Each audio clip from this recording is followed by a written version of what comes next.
Hello and welcome to Warblog. Today I'm going to play Paraguayan Civil War 1947. I'll probably just sit here talking about it forever. Interesting little battle. One of the main reasons being it's quite late, 1947. I mean quite early.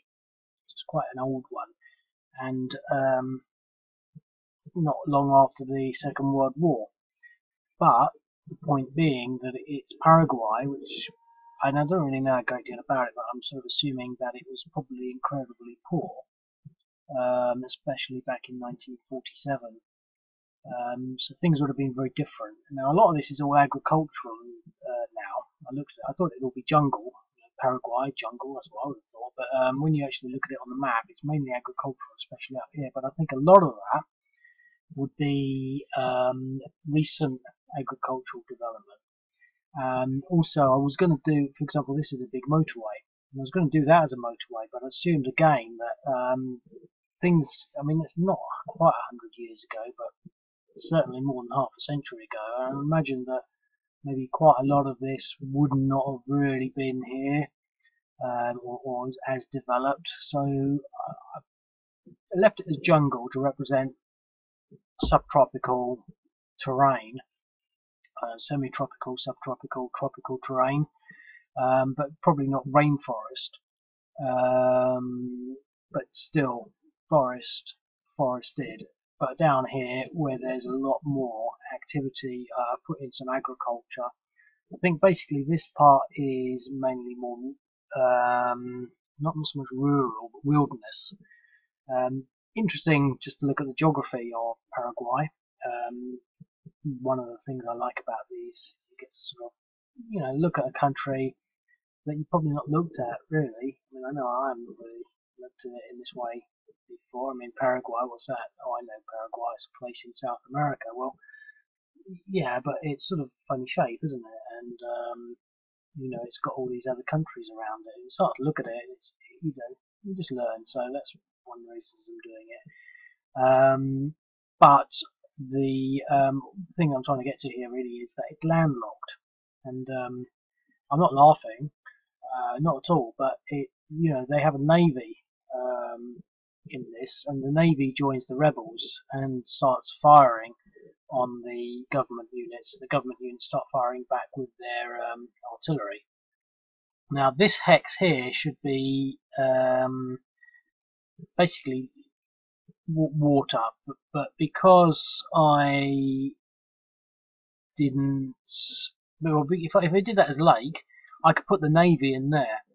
But for all the navy's worth, they're just not worth bothering about. And there's no mention of an air force, and there's no air power in it. If I put that as lake, I wouldn't be able to drive this road through it. And this road is fairly significant, although the only thing about it is that it's not in Paraguay, so it doesn't really matter. But I mean, the lake would probably be about this big, maybe 3/4 of the hex. So it's not too bad just leaving it as a river hex. So for aesthetics, I've not included it. But the navy could have gone in there, but I just didn't want to bother with the navy. I don't think it would have been significant enough, because it certainly wouldn't have affected anything majorly significant in the bulk of the in the country. It would have just been a pain along the river, and this is quite a big river, I think. I've not really looked at it close up, but and also the map, I've not really put any major focus, mainly because I'm a bit lazy, but on the rest of the country. The road network is a lot more intricate than this, but as said, I think I've sort of erred on the lighter side because it's so long ago.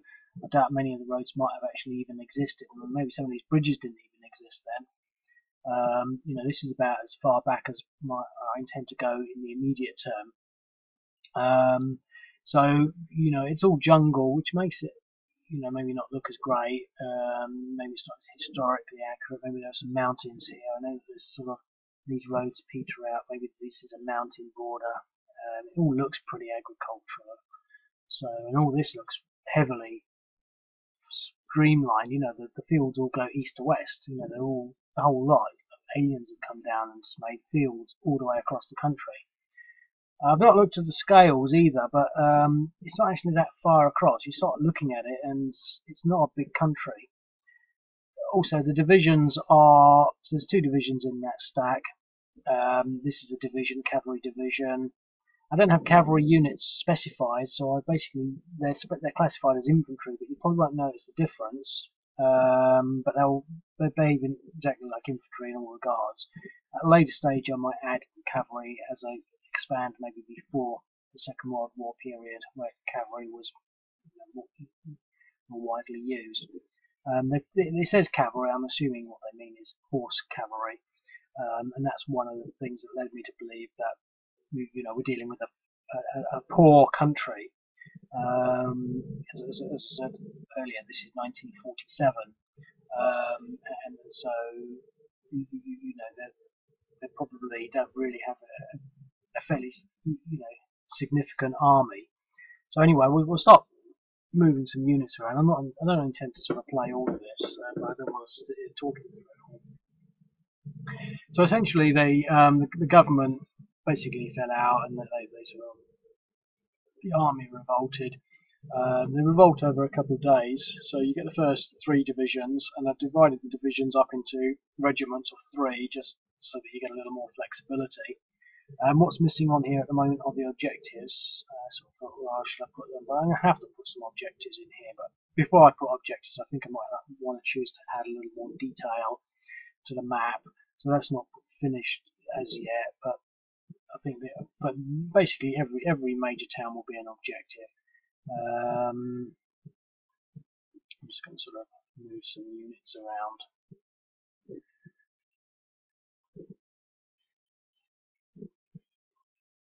Now, it sort of loses a bit of focus without the objectives, because I don't know what I'm going for. But I think one of the things that I'm thinking here, basically, is that so I can move two jungle across the road. Is that just from the way it starts, there's this clear sort of north-south divide, because we're obviously not going to tramp through other countries, and so there's this bottleneck here that I can see being quite significant. And I think that essentially the jungle regions will be a lot easier to defend.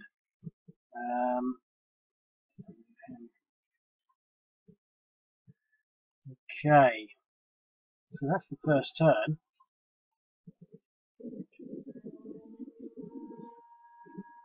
Now, I think it doesn't. You don't need to be a rocket scientist to figure out that the government are probably going to win. I think again, it's a sort of game where you're going to sort of think, well, hang on, what was actually happening? Now, one of the things I would say is I'm not entirely sure where these units would have appeared.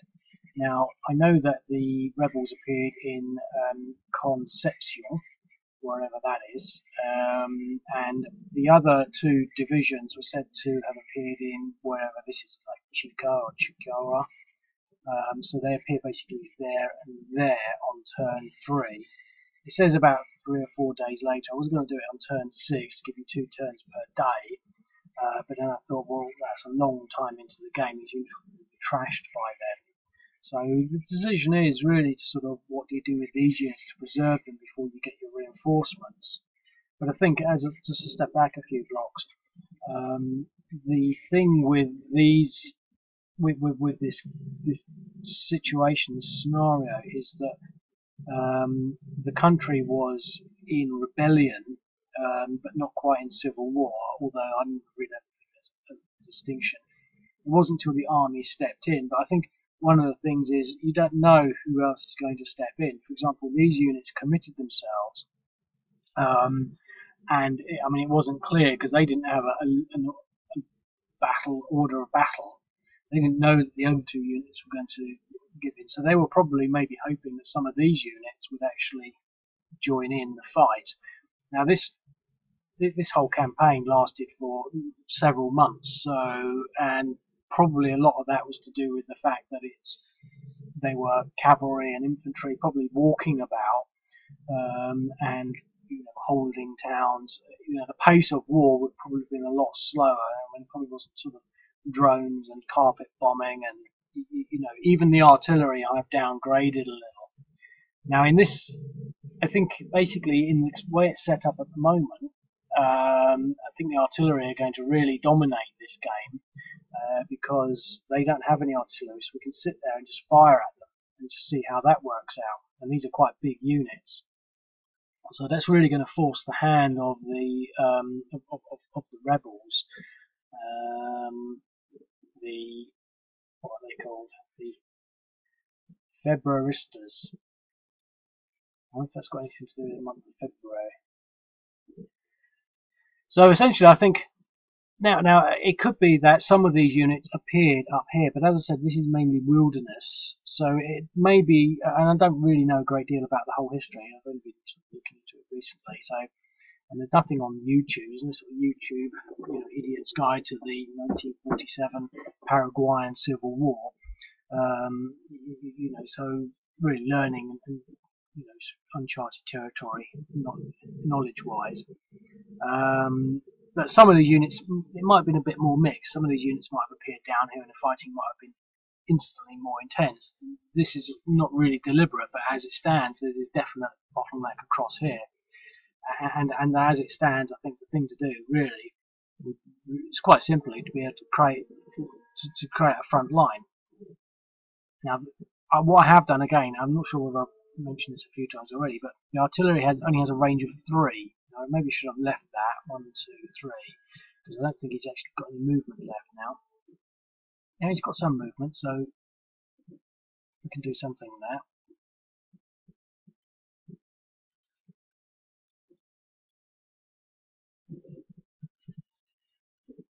Yep.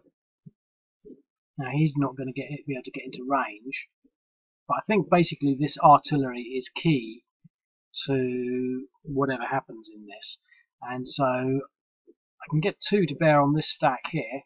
So basically, the government are going to start bombarding the rebels, and I mean, obviously we're playing within the mechanics of a game, and within those mechanics, things are as they are.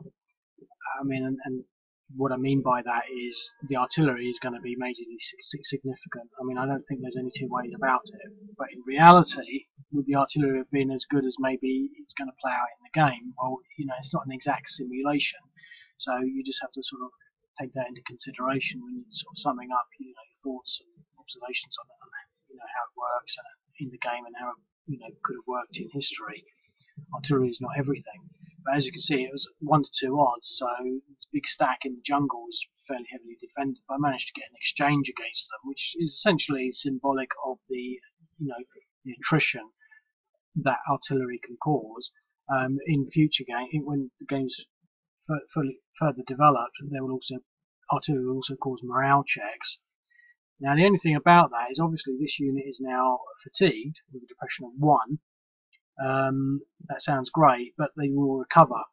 So essentially the artillery is pretty good, but it has to essentially concentrate and repeat on this target, and then hopefully get some infantry in to follow that through. I think in this first turn, I've only got a minute left. I'm essentially going to consolidate my units at the front line. Now we've got some signals. I mean, they said a signal division. I found it hard to believe that they actually have a signal division when you look at most military lists. When they've got signals, it's usually just a platoon or a company or something like that. I mean, 2 signal regiments. But that's what it says, so that's what I've done. I mean, I only gave it 2 regiments, and they're smaller sizes. So and that's it. I'm running out of time really. I wanted to say something else about signals in electronic warfare, but obviously it's a bit early for them to actually play those sorts of roles. Oh, a few seconds left. I'm not going to do another turn. I just want to give you an introduction to this, so hopefully you'll think it's worth playing. Okay, so next part. Trying to form a line along here, I think, and move forward. Just a quick word on the divisions. I don't know what the divisions are called, but these cavalry units were called the Colorados. That might be more to do with the political party. But I've given them sort of names that I've made up. So, for example, now some of them are duplicated, but this is the 1st Division. This is the 3rd Division, 3rd Colorado's Cavalry Division. This is the 1st Regiment. And this is the 3rd Colorado's Cavalry Division, 2nd Regiment. And there's 3 regiments per division. So I don't know how the rebels can really win this, although that said, it should never be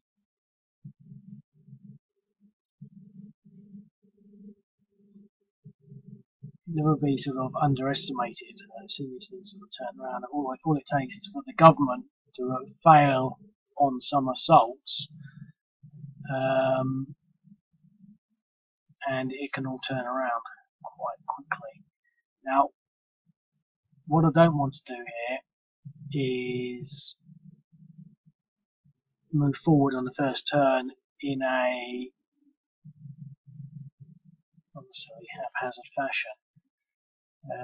But that is such a nice straight line. I mean, this had to be in a strategic feature. I mean, the narrowness of the country. But next turn, I'm prepared to actually, I mean, all these movements, they've got no movement left. Let's just see what else is in there. So, I mean, as it stands at the moment, I think that's probably a fairly standard opening move. And one of the reasons I like to do this in videos is just ready to sort of approach the opening moves. As one of the things I'm quite keen on are these little chess puzzles that you used to find in newspapers. Of course, you don't find them so much because chess isn't obviously as exciting as it used to be. One thing I do want to get some copies of are old newspapers that had quadratic equations. You'd see the funnies, see some puzzles, chess games, and quite often there'd be solve this quadratic equation, hint factor by x squared on both sides, and it's sort of like, well, well, that's 1950, 1940 for you. People were sort of doing those sorts of things for fun. But they'd also have a little chess game, and it would say check in 5 moves, or check without moving the rook, or something. And I see these as being sort of the same thing. The process here in the game is going to be pretty much the same. Now I think putting all of these things, let's just see, artillery pretty much moved up. Yeah, so everything's moved up. That's moved up. So we've got a nice line. I mean, next turn we'll certainly be in a better position to sort of choose to attack some of these units. Now, I think one of the things I will do is to put in some objectives. I'm not going to beef up the rebels simply because it's a historic representation of how it was, but this is a very formidable force. I really don't think that, I think they would definitely be hanging on for sort of like, other units to join the rebellion.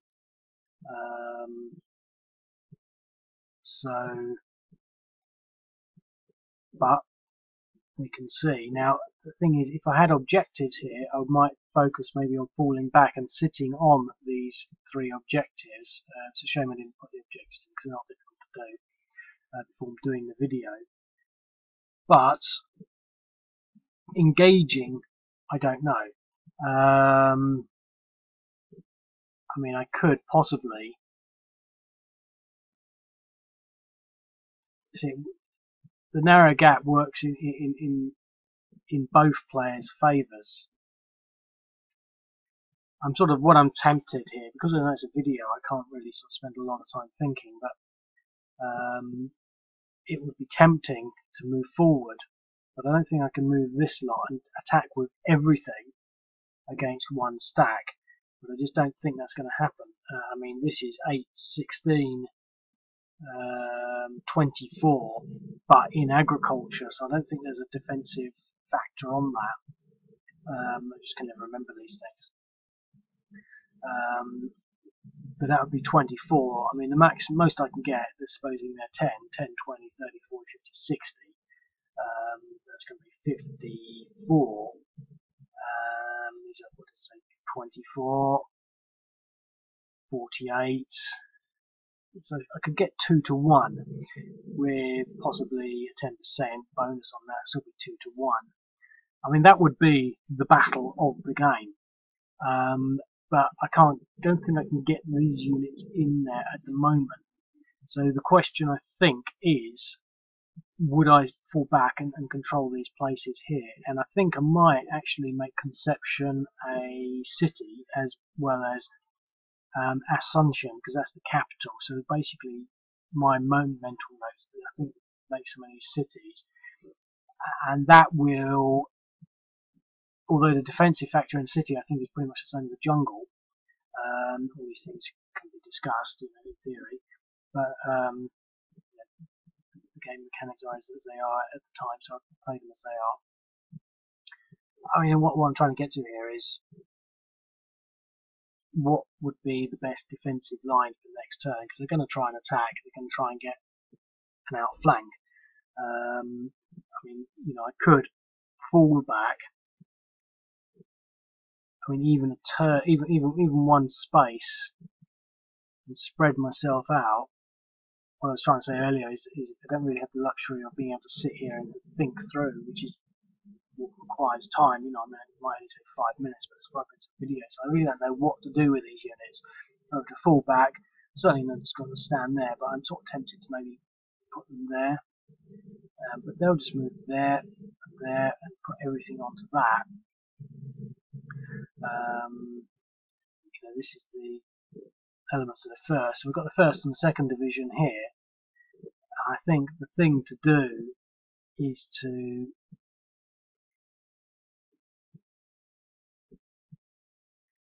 move back like this.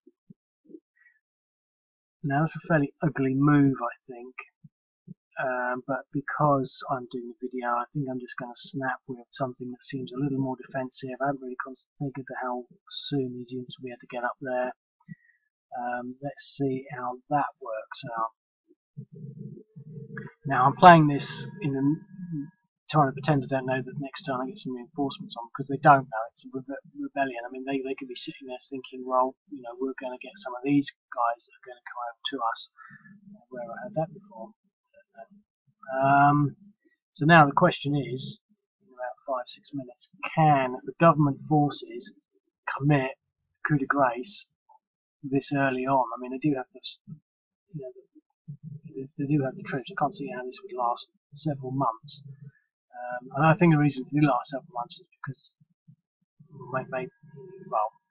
just because of the nature of war, I think it's a lot slower. I mean, they're probably walking about. They've probably spent, they're probably engaged in doing little things like taking over towns and just being present in areas, as opposed to the capital objectives of head-to-head combat, which maybe, it'd be interesting to have a look at actually what happened, which I don't have the luxury of at the moment.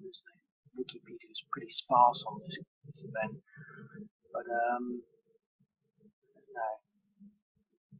What I was trying to say about the signals is that signals generally have a benefit of being able to interfere with commands on the other side. So, but this far back in time, I'm not sure that they should actually be included, because I'm not sure they had jamming capabilities. And probably all the signals meant we were setting up radio relays for command and control.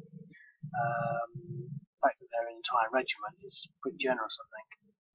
But I'm going to try and, I think, because of the nature of time, only 5 minutes. I think I'm going to try and get the 2nd Cavalry here. That's 3rd Regiment, 2nd Cavalry. He'll engage this unit here. That's a zone of control now, so obviously I can't move there, thankfully. I could have done something wrong. Okay, well those are the only 2 Hexes I'm going to get, unless of course I can make these units retreat. But I think what I want to do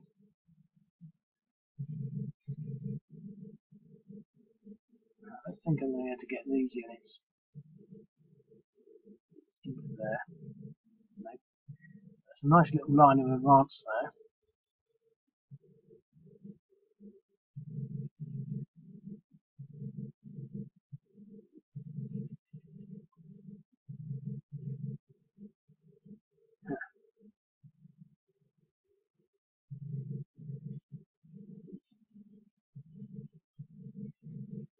Well, that is what the government unit should have done the first time around, so one of these regiments messed up, but they probably weren't counting movement points when they committed themselves to that action. So, yep, well,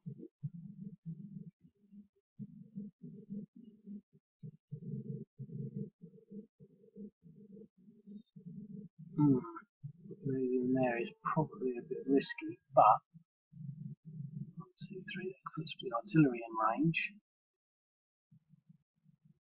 The other engineers over there.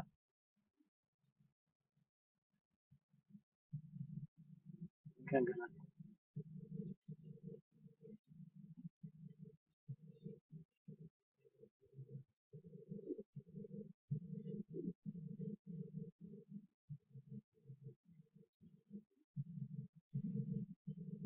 obviously a game without stacking limits.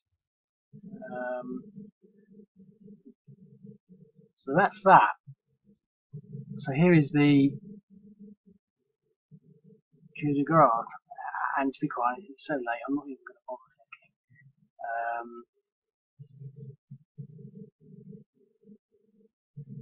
To get one of these, I need 4 of these about. 1, 2, 3, 4, 1, 2, 3, 4, 1, 2, 3, 4. So I should have about 3 to 1 odds. No tanks. Mention tanks. I'm guessing 3 to 1. Let's see, obviously they're in, might be a 2 to 1.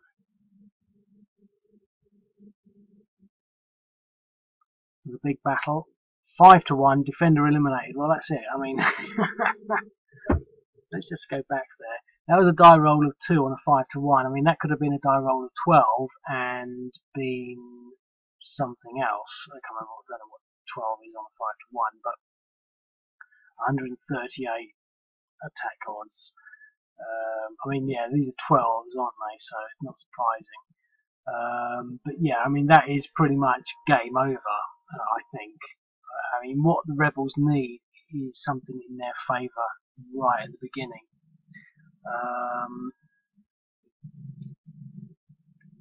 No point in advancing.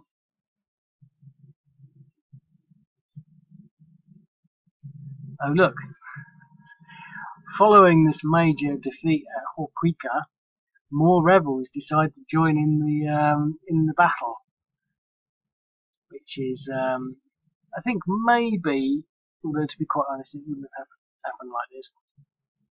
To maybe swing the balance a little, I could maybe include some of these units as not so much reinforcements, but just sort of say, well, it took them a couple of days to deploy or something like that, so that they don't have a huge stack right at the beginning. But even so, they're still outnumbered. You know, that battle I think was interesting. You know, this is just unstoppable, really, especially with the artillery. As I say, I'm not going to sort of twist things to make it a fairer game, because it's just a reflection of the historical nature of it. But some things I think would be sort of fair to maybe sort of, you know, give it a bit of a competitive side.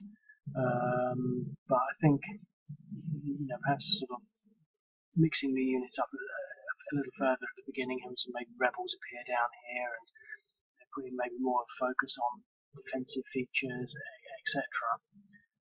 But yeah, so I don't know what you think. Maybe you can do better and win with the rebels. Maybe. See you later.